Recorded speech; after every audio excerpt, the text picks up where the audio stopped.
How hard is it to climb out of poverty in Illinois? A new study suggests it's not as easy as we're often told.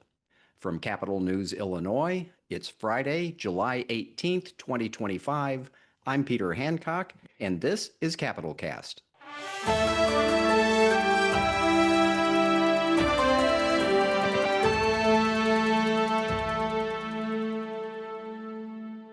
Hello and welcome to another edition of Capital Cast, a regular podcast from Capital News, Illinois. America is the land of opportunity. That's what we're told from an early age. Here, it's not supposed to matter where you come from or how humble your background is. If you work hard, study hard, and apply yourself, anybody can grow up to be whatever they want. A doctor, lawyer, a titan of industry, or even president of the United States. At least that's what we're told to believe. But a new study suggests that here in Illinois, the state where Abraham Lincoln rose from rail splitter to president, climbing the economic ladder is not an easy task, especially for women and people of color who are born into lower income households. The study is called Precarious Prospects. It was conducted by the Illinois Workforce and Education Research Collaborative, or iWork, along with the Discovery Partners Institute, the University of Illinois, and the University of Chicago Consortium on School Research. Here to talk about the study is a researcher who has appeared on this podcast before, Sarah Cashdollar. She is Associate Director of iWork and a lead author of the report. Sarah, welcome back. Yeah, thanks so much. It's great to be talking with you again. Okay. So this study follows a cohort of, I guess you'd call them millennial generation students from high school through post-secondary education and into young adulthood. We're talking about the graduating classes of 2008 through 2012. So I guess that means they were born between 1990 and 1994, 95. First of all, what were you trying to find? What were you looking for by looking at this cohort of students and young adults?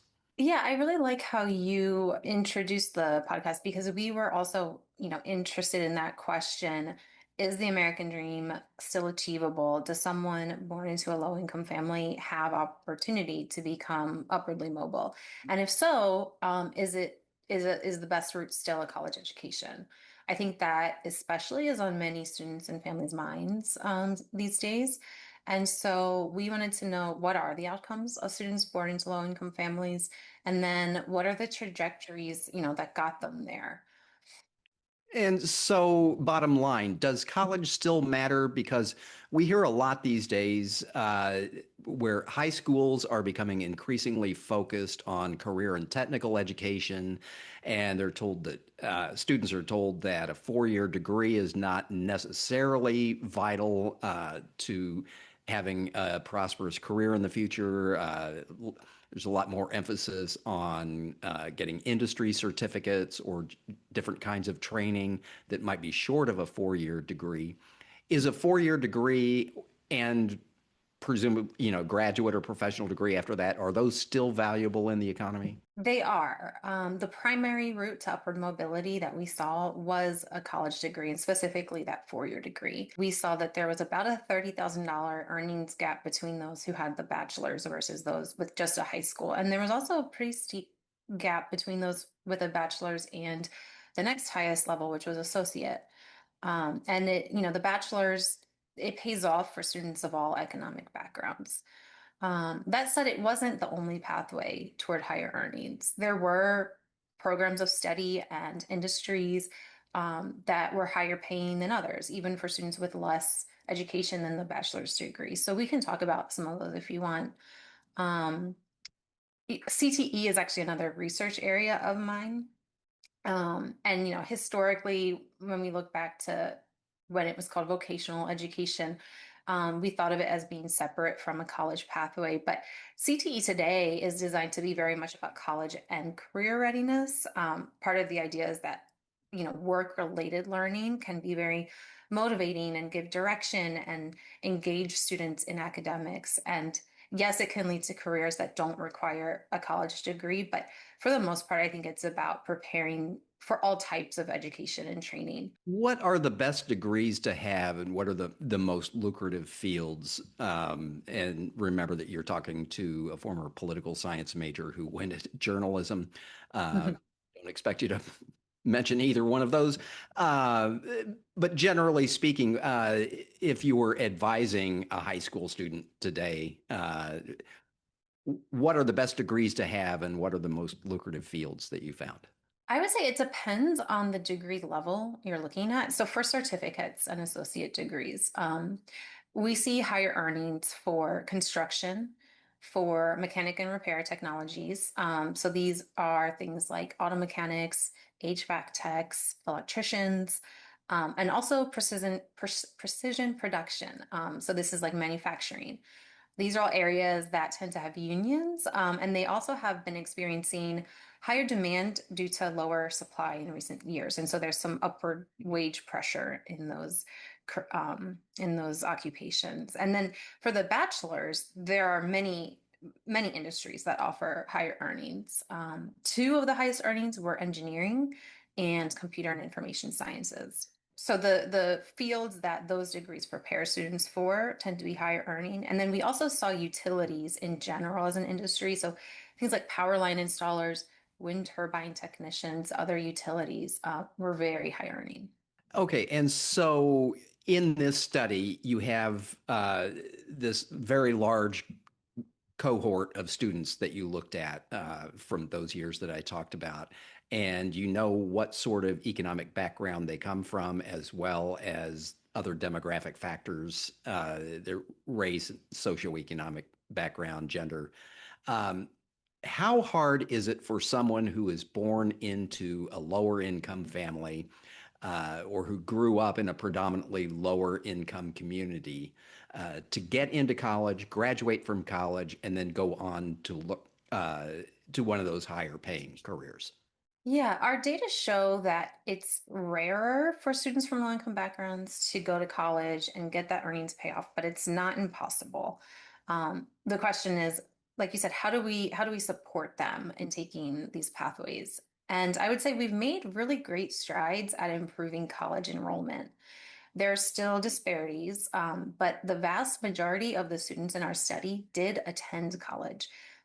A really big issue is college persistence. So more than half of the low-income students in our study started college but didn't finish. And that's a huge contributor to the earnings disparities we see. Hmm. Um, so why is that? We actually have done a project with the Latino Policy Forum in the past that looked at some of those challenges um, for Latino students and others in accessing and persisting in college. And we found that college readiness starting before college in K-12, financial aid, family expectations, issues with navigating the college environment, um, these are all things that can make persist going to college and persisting in college harder for students from low income backgrounds. But there's also a lot of people doing really great work in this space to provide solutions. So our partners at UChicago have a project called To and Through that looks at supports for college access and persistence. And there's many other organizations like Partnership for College Completion, Advance Illinois, Braven, who are doing this work as well. Okay, so the study, documents kind of the income differentials between people who go to college and don't go to college, who earn degrees, don't earn degrees, different kinds of degrees. But it also finds that even among people who achieve similar levels of education and who go into similar fields, there is still a gap between those who come from upper income families and those from lower income families. And I'm wondering, we've heard, for years about income disparities and wage gaps based on gender and based on race. Are we just looking at the same thing here through a different lens, or is there an actual kind of class-based disparity uh, where people from lower incomes lower income families or backgrounds are just sort of steered into lower paying jobs? I think that the racial and gender disparities obviously are real, and there's a lot of research showing that. But I don't think it's all that's going on. This is not something that we looked at directly in this study, but there is other literature that can help explain it. And so, one thing is that the same degree, such as a bachelor's degree, can have a very different payoff depending on the college that the student went to. And there's research that's found students from higher income families are more likely to go to colleges that have things like um, many internship opportunities or other work-based learning, more advising, more networking opportunities. And for some fields, those things are essential to landing a good job. Um, there's also research showing that higher income students have greater access to social networks in general, that can provide those connections. What's not going on, which I thought was really interesting, we did not find that students from lower income families were choosing majors or fields of study that were lower paying. They had, they were going into majors with similar expected earnings. So, so yeah, I think it's about providing opportunities for those supports that some colleges have, but some don't, that could make a difference. That part is interesting because we do know that for many years, and maybe this hasn't entirely gone away, um, students of color were often steered away from professional programs. They were told, you can't be a doctor, you can't be a lawyer, you can't be a scientist. You should go into some sort of labor-oriented job. Women were often told the same thing. You should think about becoming a secretary rather than a corporate executive. Sometimes it was subtle, sometimes maybe even not so subtle. And I'm wondering, is that same thing still going on today, or is there something else, some other kind of barrier that is preventing women and students of color from achieving the same kind of future earnings? I think there definitely is a legacy of that type of messaging. And like you said, it could be subtle or it could be covert, but students are still internalizing ideas about what a person who looks like them or comes from their community can do based on what they see. But I do think it's more than stereotypes. Costs are a big factor. People are more skeptical than ever. I think that a college degree pays off. And a lot of that skepticism, again, comes from those who start college but don't finish. And so maybe they've paid tuition or they've taken out loans and they have to pay that back, but they don't have, a job based on the degree that they were going for that could help them pay that back. So, so those who have the debt without the degree, I think are really struggling. And again, we saw that this was really, really common. Despite all of this, and you mentioned this at the beginning, some people do manage to climb the ladder. They do come out low income, disadvantaged backgrounds. They go on to get college degrees. What do we know about those people who actually succeed in navigating the system uh, in order to, climb out of lower income background? I'm glad you asked because that is actually the topic of the next report that we will be putting out in this series. But to give a preview, we found that there were pathways at all levels of education toward higher earning careers. But they were predominantly concentrated in bachelor's degree pathways and even higher master's and doctoral and professional. Um, and so stay tuned and we'll have more detail about that. Okay. Well, Sarah Cashdollar, Associate Director of the Illinois Workforce and Education Research Collaborative, or iWork. Thank you for being here. Yeah, thanks so much. And that's all the time we have for this edition of Capital Cast. Capital Cast is a production of Capital News Illinois, a public affairs reporting project of the Illinois Press Foundation with funding from the Robert R. McCormick Foundation. I also want to say welcome to those who are watching us this week on our YouTube channel. This is our first successful attempt at an audio and video podcast. Feel free to leave us a comment and tell us what you think.